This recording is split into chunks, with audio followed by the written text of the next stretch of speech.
तो आज हम लोग प्रेमचंद का अफ़साना कफ़न देखेंगे, जो कि आपके निसाब में शामिल है।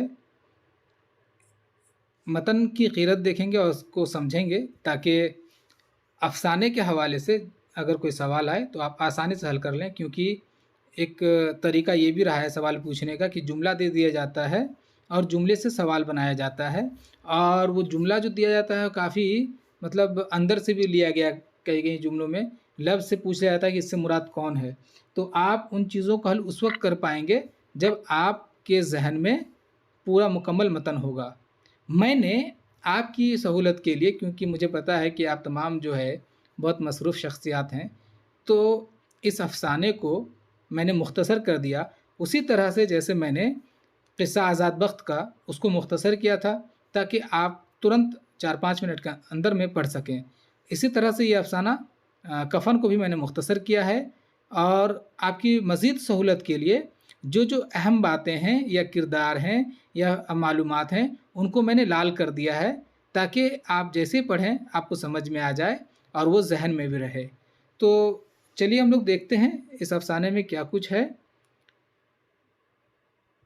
देखिए, सबसे पहले इस चीज़ को ज़हन में रखिए कि यहाँ पे ऊपर में आप 1 नंबर देख सकते हैं। दिख रहा है ना 1 नंबर? जहाँ पे लिखा है ना झोंपड़े के दरवाज़े पर, उसके ऊपर में 1 नंबर है। तो इसका मतलब ये है कि ये जो अफ़साना कफ़न है ना, उसको हिस्सों में बाँट दिया गया है।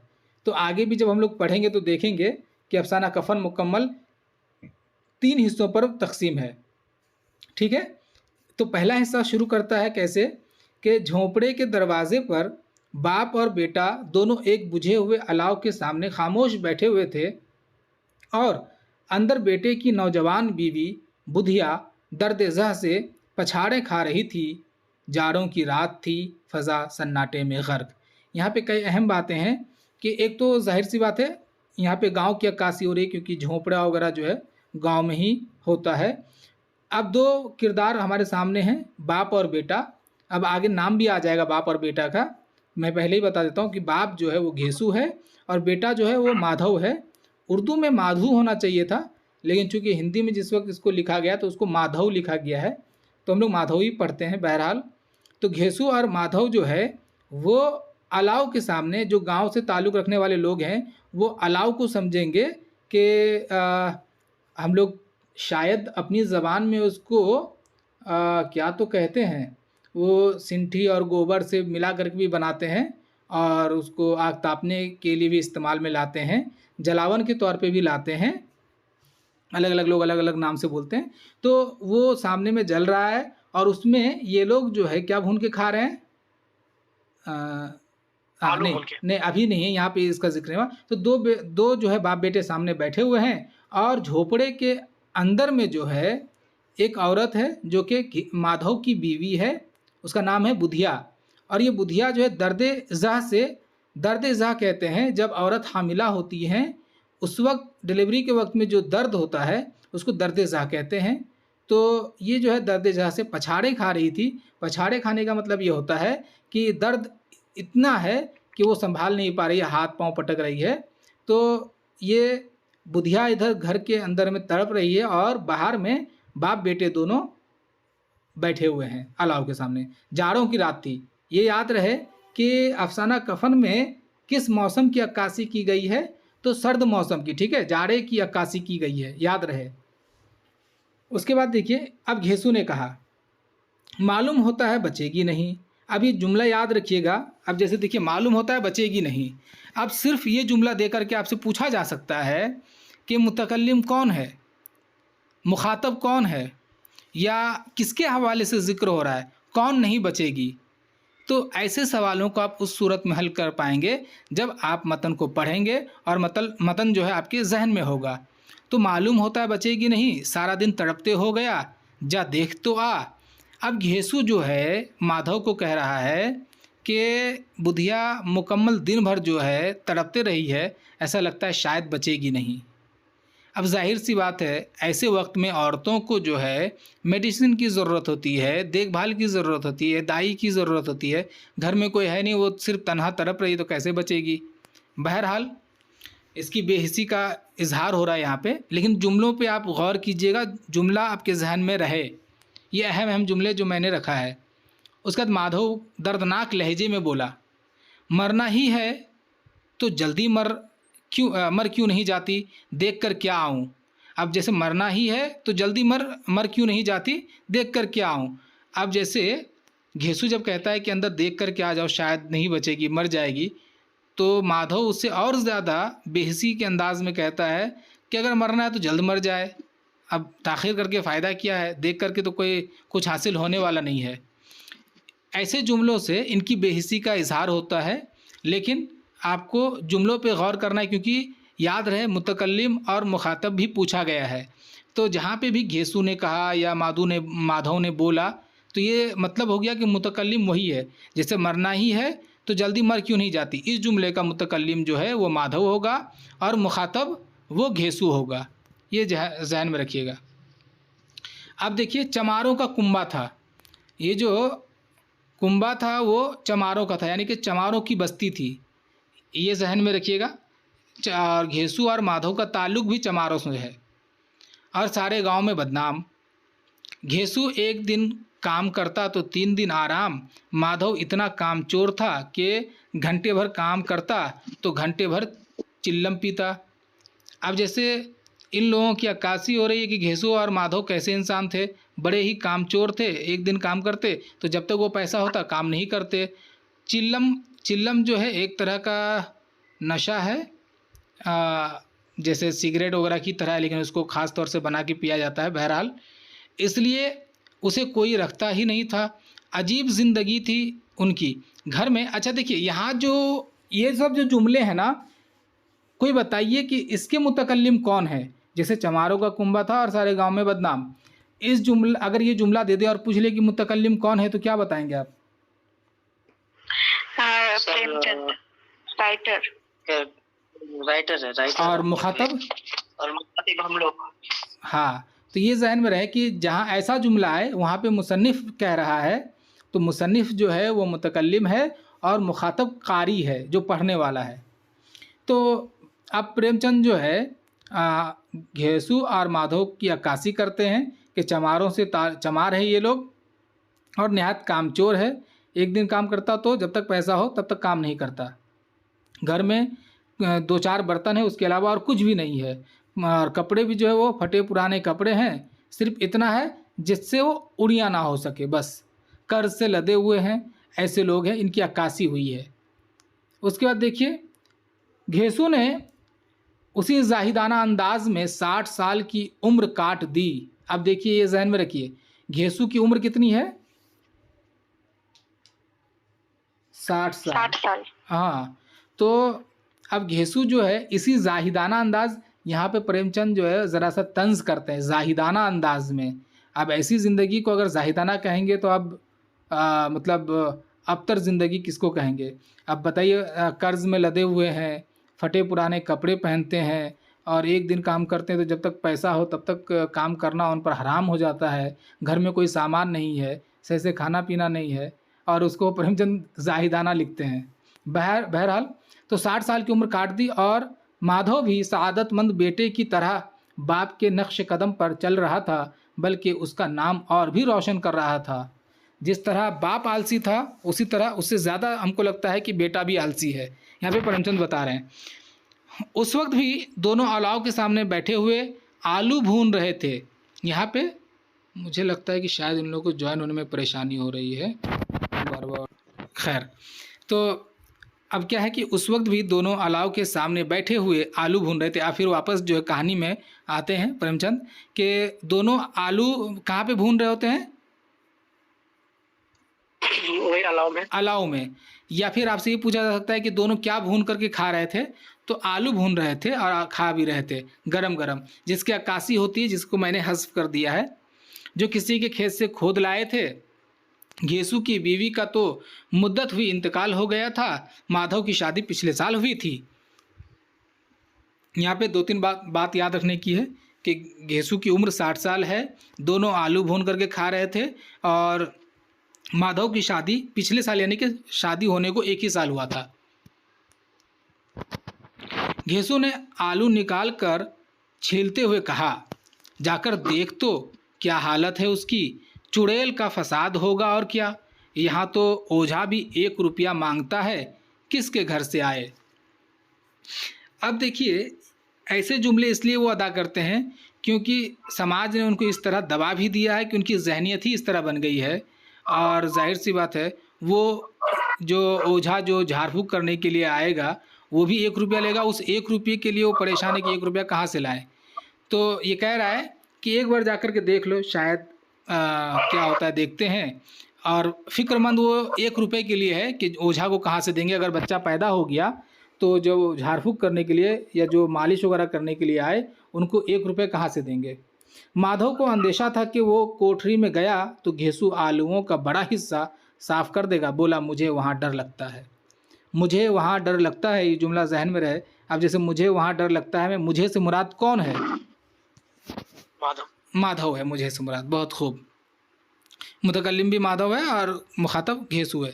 तो अब देखिए, उसकी बीवी तड़प रही है और शायद दिन भर तड़पी है तो बचेगी भी नहीं, लेकिन वो इस सूरत में भी रूम के अंदर में जाकर के नहीं देखता है कि उसकी हालत क्या है।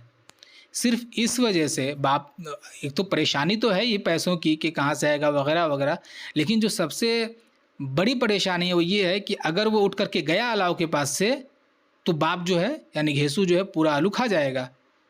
तो ये जो डर सता रहा है इसकी वजह से उठ के नहीं जा रहा है। यानी कि इंसान की कदर कम है, आलू की कीमत ज़्यादा है।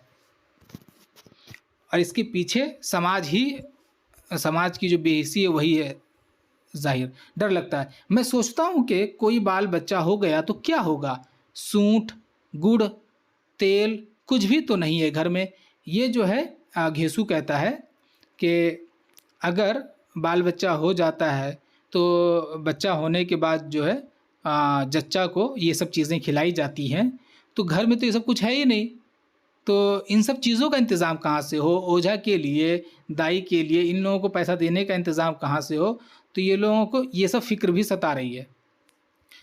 सब कुछ आ जाएगा। अच्छा नहीं, वो जो जुमला, ये जुमला मैं सोचता हूँ कि कोई बाल बच्चा हो गया, तो ये माधव कहता है। अब जो है घेसू कहता है सब कुछ आ जाएगा, भगवान बच्चा दें तो। जो लोग अभी 1 पैसा नहीं दे रहे हैं वही तब बुलाकर देंगे। मेरे 9 लड़के हुए, घर में कुछ भी न था, मगर इस तरह हर बार काम चल गया। ये जुमले जो है वो घेसू के हैं, ये सब जुमले। अब वो कहता है कि अभी कोई पैसा नहीं दे रहा, लेकिन अगर बच्चा हो जाए तो यही लोग पैसा देंगे। बहरहाल चूँकि इनको एक्सपीरियंस है बहुत अच्छा। क्यों? क्योंकि इनको 9 लड़के हुए। अब 9 में से कितने हयात से नहीं है उसका जिक्र तो अफसाने में नहीं है, अलबत्ता एक ही का जिक्र है, वो है माधव। तो ये जहन में रहे कि घेसू के कितने लड़के थे? 9 लड़के। 9, गोया के 9 औलादें थीं। चलिए अब देखिए, फिर प्रेमचंद जो है ज़रा अक्कासी करते हैं। मुझे लगता है कि ये जुमला भी इम्पॉर्टेंट है ऊपर का, कि जिस समाज में रात दिन मेहनत करने वालों की हालत उनकी हालत से कुछ बहुत अच्छी न थी, और किसानों के मुकाबले में वो लोग जो किसानों की कमज़ोरियों से फ़ायदा उठाना जानते थे कहीं ज़्यादा फारिगुल बाल थे। यानी कि ऐसे लोग जैसे किसान जाहिर सी बात है बहुत मेहनत करते हैं, दिन रात मेहनत करते हैं, लेकिन वो अमीर नहीं होते हैं, वो बेचारा परेशान ही रहते हैं। लेकिन जो किसानों का गलत इस्तेमाल करना जानते हैं, उनका इस्तेहसाल करना जानते हैं, वो किसानों से कई गुना ज़्यादा खुशहाल होते हैं। ऐसे समाज में बेहतर तो यही है। घेसू और माधव तो देख रहा है कि किसानों का जो इस्तेहसाल होता है और इन लोगों से अच्छी ज़िंदगी इस्तेहसाल करने वालों की है, तो बेहतर है कि काम ना ही किया जाए, मेहनत ना ही किया जाए। ये सब जुमलों में वो प्रेमचंद बताते हैं। उसके बाद घेसू को उस वक्त ठाकुर की बारात याद आई। अब ये लोग जो है ना अलाव के पास ही बैठे हुए हैं और ये तमाम बातें हो रही है। अब उसको घेसू को जो है ठाकुर की बारात याद आई, जिसमें 20 साल पहले वो गया था। इसमें 2-3 बातें हैं जहन में कि ठाकुर की बारात जो है घेसू की याद आती है, और घेसू इस बारात में कब जाता है? 20 साल पहले जाता है। इस दावत में उसे जो सहरी नसीब हुई थी वो उसकी ज़िंदगी में एक यादगार वाक़या थी, और आज भी उसकी याद ताज़ा थी। यानी कि उस दावत में वो इतना खाया था, एकदम शिकम शेर होकर के खाया था, इतना खाया था कि वो 20 साल हो जाने के बाद भी ऐसा लगता है कि वो पल अभी भी वो जी रहा है। याद ताज़ा है।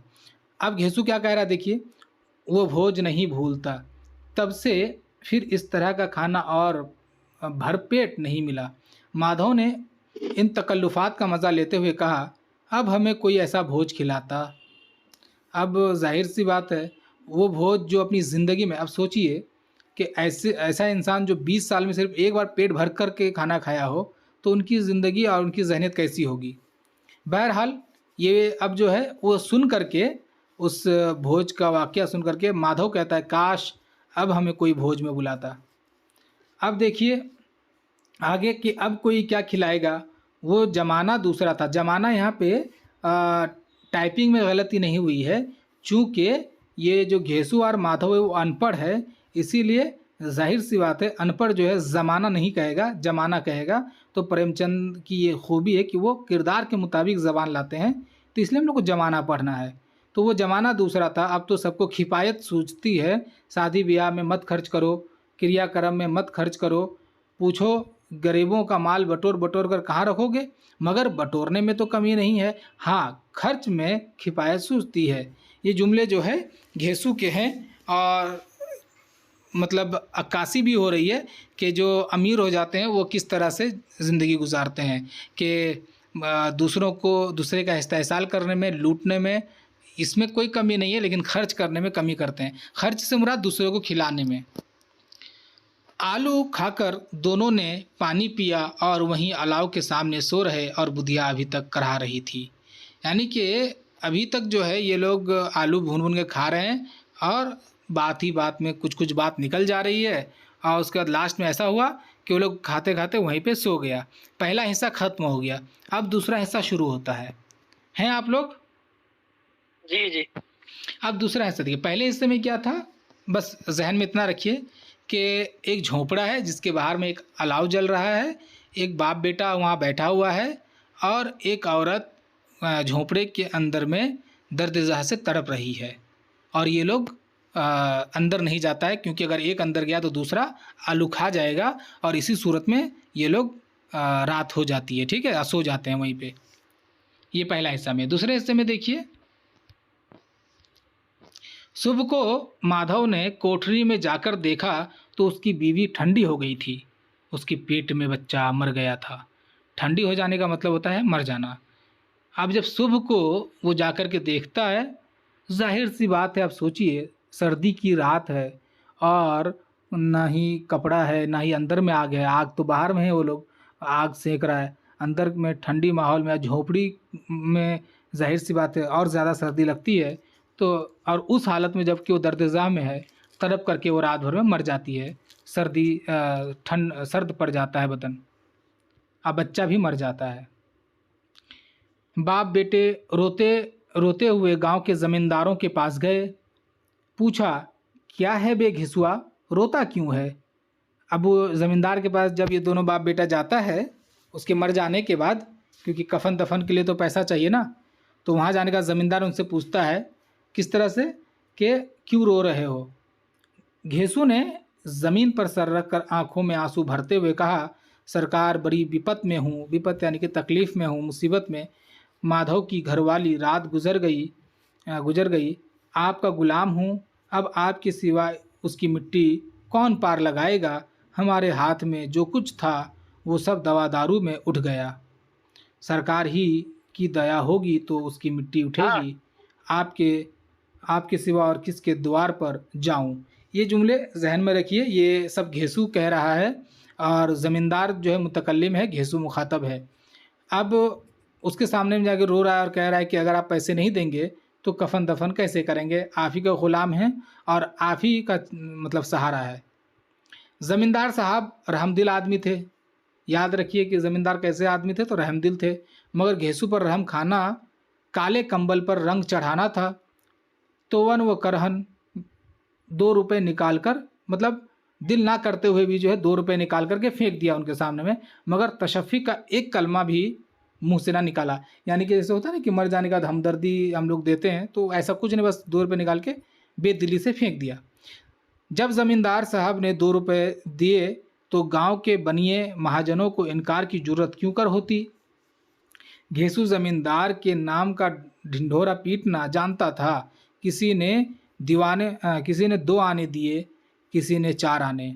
1 घंटे में घेसू के पास 5 रुपए की माकूल रकम जमा हो गई थी। ये सबसे इम्पोर्टेंट है, उसके पास कुल वो मुकम्मल बस्ती में से 5 रुपए वो जमा कर पाता है, जिसमें से 2 रुपए कौन देता है? ज़मींदार देता है। तो दूसरे हिस्से में हम लोगों ने देखा कि उसकी बीवी मर चुकी है और मरने के बाद कफन दफन के लिए बाप बेटा रोता हुआ ज़मींदार के पास जाता है। ज़मींदार बेदिली से 2 रुपए निकाल के देता है, बाकी बस्ती वाले भी देते हैं, चंदा करके कुल 5 रुपए जमा हो जाता है। तीसरा हिस्सा देखिए अब कि बाज़ार में पहुंचकर घेसू बोला। अब पैसे लेकर के ये लोग बाज़ार निकल गए, ठीक है। तीसरे हिस्से में बाज़ार का जिक्र है। पहले में झोंपड़ा, दूसरे में मरने का ज़मींदार, तीसरे में बाज़ार। बाज़ार में पहुंचकर घेसू बोला, लकड़ी तो उसे जलाने भर की मिल गई है, क्यों माधव? माधव बोला, हाँ लकड़ी तो बहुत है, अब कफन चाहिए।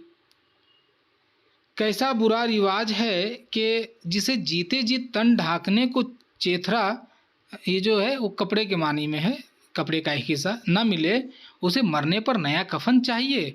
घेसू जो है वो कह रहा है कि ये जो रिवाज है बहुत ख़राब रिवाज है, क्योंकि अगर कोई इंसान, कफन की अहमियत किसके लिए है? उसके लिए जो इंसान हाँ जीते जी जो है अपने तन पे कपड़ा रखता हो। लेकिन अगर कोई इंसान सही से कपड़ा ना रखा हो अपनी ज़िंदगी में, उसे कपड़ा नसीब ही ना हुआ हो, तो उसको जो है कफन की क्या ज़रूरत है? यहाँ पे बात तो बहुत ही तल्ख़, मतलब बहुत ही ज़्यादा तल्ख़ बात है। इस पे बहुत ज़्यादा गौर करने की ज़रूरत है। बहरहाल हम लोग इस पे नहीं उलझेंगे कि इससे समाज की जो कैसी शक्ल हमारे सामने आ रही है। लेकिन इस बात पे कभी गौर कीजिए कि जो इंसान ज़िंदगी भर कपड़ा ना सही से पाया हो, उस पे मरने पर नया कफन देना कैसा है?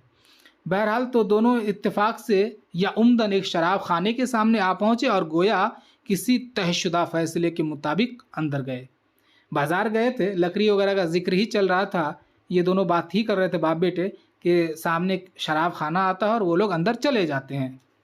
घेसू बोला, कफन लगाने से क्या मिलता? आखिर जल ही तो जाता है, कुछ बहू के साथ तो न जाता। अब घेसू का जुमला देखिए, मतलब कफन अगर उनको दे भी देंगे तो क्या होगा? कफन तो जल ही जाएगा। बहू के साथ अगर, यानी कि बुधिया के साथ अगर जाता तो ठीक है, कोई बात नहीं, दे देते हैं, ये तो जल जाएगा आग में। आगे ये लोग इसी तरह जिक्र कर रहे हैं। माधव आसमान की तरफ देखकर बोला, गोया फरिश्तों को अपनी मासूमियत का यकीन दिला रहा हो। दुनिया का दस्तूर है, यही लोग बरहमनों को हजारों रुपए क्यों देते हैं? कौन देखता है परलोक में मिलता है या नहीं? जब ये कहता है घेसू कि कफन तो बहू के साथ नहीं जाएगा, तो माधु कहता है कि ये दुनिया का दस्तूर है, लेकिन तंजन है ये सब, ये दुनिया का दस्तूर है। लोग जो है बरहमनों को हज़ारों रुपए देते हैं, लेकिन ये किसे पता है कि परलोक, यानी कि वो जिस दुनिया में मरने के बाद रूहें जाती हैं, वहाँ पे वो पैसा भी जाता है? ये सब सवाल है ऐसे लोगों से जो जाहिल है, जो चमार है, जो सुस्त है, जो काहिल है, लेकिन ये सवाल झंझोर देने वाले हैं। बहरहाल जुमले याद रखिए। बड़े आदमियों के पास धन है, फूंके, हमारे पास फूंकने को क्या है? वाज़ेह है। जी जी। तो ये कह रहा है कि बड़े लोगों के पास भाई धन है तो फूंकता है, फूंकने का जिक्र आया है, यानी कि बेकार है। घेसू के नज़दीक ये तमाम चीज़ें बेकार है। अभी माधव उस जहनियत तक नहीं पहुंचा है, इसलिए सवाल करता है। और घेसू तो एकदम वो बहुत ख़तरनाक बन चुका है। वो कहता है कि हज़ारों रुपए फूके या लाखों फूके, उनके पास फूंकने को है, यानी कि क्रियाक्रम में जो पैसा खर्च करता है, कर रहे तो उनके पास उड़ा रहा है, उड़ाने के लिए, हमारे पास तो है ही नहीं। गोया कि उसका इरादा नहीं हो 5 रुपये खर्च करने का। लेकिन लोगों को क्या जवाब दोगे? लोग पूछेंगे कि कफन कहाँ है? घेसू हंसा, कह देंगे कि रुपए कमर से खिसक गए, बहुत ढूंढा, मिले नहीं। इनके जहन में मंसूबा चल रहा है कि पैसा हम देंगे ही नहीं।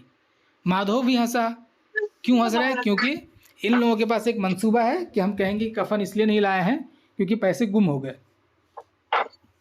इस गैर मुतवक्के खुश नसीबी पर कुदरत को इस तरह शिकस्त देने पर बोला, यानी कि गैर मुतवक्के खुशी इसलिए, खुश नसीबी इसलिए क्योंकि उसकी बीवी मर गई और उसकी वजह से उन लोगों को 5 रुपये मिल गए, और 5 रुपये मिलने की वजह से वो लोग अब जो है मस्ती कर पा रहा है, यानी कि शराब पी पा रहा है, खा पी पा रहा है, ठीक है। तो ये मामला है। इस वजह से अब वो क्या कह रहा है, बड़ी अच्छी थी बेचारी, मरी भी तो खूब खिला पिला कर। ये जुमला जो है माधव भी हंसा, इस माधव कहता है ये जुमला कि जो है ये जो बुधिया मरी है तो हम लोग को खिलाने का इंतज़ाम करके मरी है, क्योंकि उन्हीं के बहाने तो इन लोगों को ये पैसा मिला है ना। तू कैसे जानता है उसे कफन न मिलेगा, मुझे गधा समझता है, मैं 60 साल दुनिया में क्या घास खोदता रहा हूँ, इसको कफन मिलेगा और इससे बहुत अच्छा मिलेगा जो हम देते। अब जो है ये जुमला घेसू अदा करता और कहता है उनको, माधव को, जब माधव कहता है कि मतलब उनको कफन नहीं मिलेगा, तब वो उनको यकीन दिलाता कि बिल्कुल कफन मिलेगा और हम लोगों से बेहतर, हम लोग जो अभी लेके जाते हैं उससे बेहतर कफन मिलेगा। कैसे, देखिए। माधव को यकीन ना आया, बोला कौन देगा, रुपए तो तुमने चट कर दिए, यानी कि ख़त्म कर दिए। अब फिर देखिए घेसू का जुमला आ रहा है बहुत इंपॉर्टेंट, कि वही लोग देंगे जिन्होंने अब के दिया, यानी कि गांव वाले जो कफन के लिए पैसा दिए ना, फिर गांव वाले ही पैसा देंगे, दोबारा देंगे, दोबारा क्या, तीसरी बार भी देंगे। हाँ वो रुपए हमारे हाथ हाँ वो रुपए हमारे हाथ न आएंगे, और अगर किसी तरह आ जाएं तो फिर हम इस तरह बैठे पिएंगे और कफन तीसरी बार मिलेगा। घेसू की जहनीत इतनी ख़तरनाक हो गई है कि वो कहता है कि अगर दूसरी बार भी पैसा मिल जाए गांव वालों से, हम लोग फिर जाके रोएंगे, फिर ले लेंगे, अगर मिल जाए तो फिर दूसरी बार भी हम लोग इसी तरह पिएंगे शराब। और अगर सर ये खतरनाक नहीं, बहुत खराब दिमाग है ये। बहुत ही ज़्यादा ना, बहुत ही ज्यादा, मतलब सोच भी नहीं सकता हो सकता है। घेसू नशे में है। तो वो मतलब उनका जहन ये सब कर करके कहते हैं ना, जो मकरो फरेब भी और जिनको बहुत ज़्यादा सताया जाता है ना, तो ऐसे लोग बहुत, उनकी जहनीत बहुत ख़तरनाक हो ही जाती है। तो ये कहता है कि दूसरी बार अगर मिल जाए पैसा तो दूसरी बार भी हम लोग पी लेंगे, तीसरी बार फिर मतलब बहाना करेंगे, तीसरी बार फिर लेकर के आएंगे, ऐसा मामला है। और ये दोनों बाप बेटे अब भी मज़े लेके चुस्कियाँ ले रहे थे। तलउन नशा की खासियत है, ये यास और गम का दौरा हुआ। माधु बोला, मगर दादा बेचारी ने ज़िंदगी में बड़ा दुख भोगा। ये जुमला इम्पॉर्टेंट है। दादा से मुराद यहाँ पे कौन है? उसके वालिद। घेसू को बोल मतलब हाँ मुखातब कह रहा है, मुखातब हाँ, कर रहा है। वो ऐसे गांव बात देहात में में बोलते हैं हाँ ना। थोड़ा लहजा भी है, और चूंकि अब ये लोग पी लिया है ना थोड़ा सा, तो ऐसे लफ्ज आएंगे यहाँ पे है ना, कि जैसे तलाउन, खुश फहमी, ठीक है, जो नशा में आ जाता है उसको खुश फहमी बहुत होती है। तो कह रहा है कि मगर दादा बेचारी ने ज़िंदगी में बड़ा दुख भोगा। शराबी या तो पीने के बाद बहुत ज़्यादा उटपटांग बोलेंगे, या तो पीने के बाद वो फिलोसोफर बन जाएंगे। तो वही कह रहा है कि हाँ बोलिए। मतलब पीने के बाद सच बोलेंगे ज्यादा। हाँ, कुछ लोग हो जाते, तो वही कह रहा है कि अब इमोशनल हो गया कि ज़िंदगी में बहुत दुख भोगा है। मरी भी कितना दुख झेल कर वो अपनी आंखों पर हाथ रख कर रोने लगा माधव, ठीक है, मतलब मासूमियत ज़रा तो है अभी इसमें, क्योंकि वो उस उम्र तक नहीं पहुंचा है। घेसू ने समझाया, क्यों रोता है बेटा, खुश होके वो माया जाल से मुक्त हो गई, जंजाल से छूट गई, बड़ी भाग्यवान थी जो इतनी जल्द माया के मोह के बंधन तोड़ दिए। अब और ज़्यादा फिलोसोफर बाप जो उससे बाप उससे बड़ा फिलोसोफर है कि रो मत, ये माया जाल से वो निकल गई है तो तुमको खुश होना चाहिए, ठीक है। और दोनों वहीं खड़े होकर गाने लगे। उसके बाद क्या गाने लगे कि एक गाना है वो ठगनी क्यों बुनिया, क्या है, नैना झमकावे ठगनी, जो भी है, उसका सारा मैखाना महवे तमाशा था। और ये दोनों मैकश मखमूर महवियत के आलम में गाए जाते थे। फिर दोनों नाचने लगे, उछले भी, कूदे भी, गिरे भी, मटके भी, भाव भी बताए, और आखिर नशे से बदमस्त होकर वहीं गिर पड़े। और कहानी ख़त्म। अब इसके बाद आपको सोचना है कि बुधिया का क्या हुआ, कफन दफन हुआ कि नहीं हुआ। तो ये है इनकी जहनीत। गांव वाले करेंगे फिर। हाँ, यहाँ से कोई अफसाना शुरू किया जा सकता है दोबारा। अच्छा सजाद भाई,